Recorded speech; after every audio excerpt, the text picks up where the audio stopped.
Vending machines in schools. Mixed feelings. It's the introduction. So basically, after a couple many years of not having, I think when I toured this school in middle school, like 5th grade, 6th grade, they had vending machines and then they brought them back. They had them a little bit my freshman year and then they brought them back this year. So, except when they brought them back, they really brought them back. So, for some reason, I've been told it's for money. So we brought them back for money purposes, because obviously when you stick a machine that takes card and cash in a high school, students are gonna be all over that thing. But my biggest point of contention with the vending machines is that they sell energy drinks, which I feel like that can go either way. But they also, because of all that attempted state regulation or whatever, and just the political climate, they're trying to make them healthy. But you can't really make energy drinks healthy. So the energy drinks that they're selling in the machine are Alani's. And I have personal beef with Alani's because they're the only energy drink that makes me have to take a crap really bad after I drink them.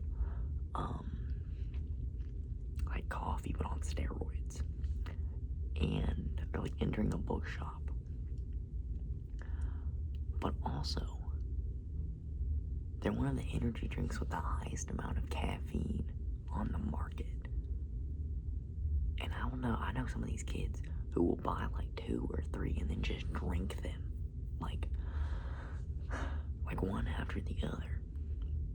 And don't get me wrong, I like being able to buy one when I know that I want caffeine and I don't have time to stop anywhere else. And there's no sales tax on the vending machine because I guess you just already factor that in just with vending machines in general. But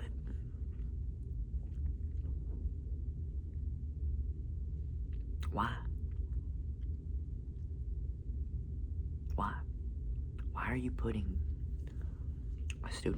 why are you giving a student body of 2,000 kids easy access to high amounts of caffeine? And those are the most popular things in the vending machine. They know they're populous. An entire row is almost all Alani's, and then within the first I think they restock them every 2 or 3 days.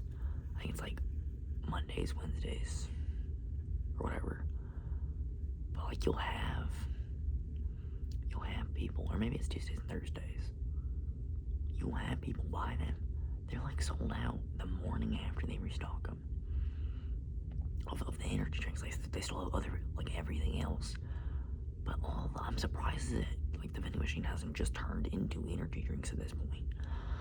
Also, all the food in the vending machine is either vegan or low fat, gluten-free stuff, which I'm not complaining, because they don't really have vegan or vegetarian food in the lunchroom unless you want to eat cheese pizza for every day straight, or a salad, if you're vegan.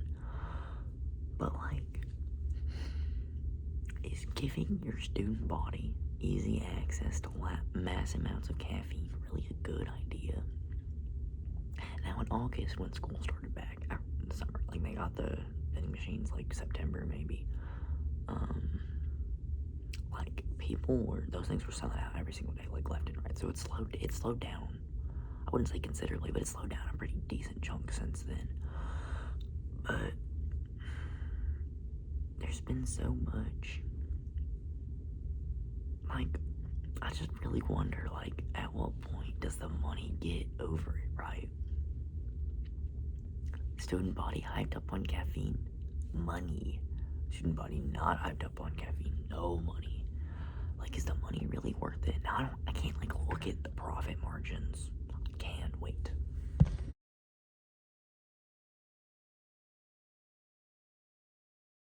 I did the math and it kind of makes sense. So, I've neglected to factor into the fact that we have 4 vending machines in the school, roughly. And so 4 times, if we're saying that, we take 50% out to restock product, sales tax, and then just like to pay the people who stock them. That's about like, that's if we're able to sell about $180 worth of product, because we restock 3 times a week. And there's about 60 energy drinks in there going at $3, so half that's like 90 if we're looking at total costs. And then 90 times 4 is 3,600, or no, 360. And so if you're doing that every week, but that's still such a negligible amount of money, is it really worth it to hype your kids up on caffeine?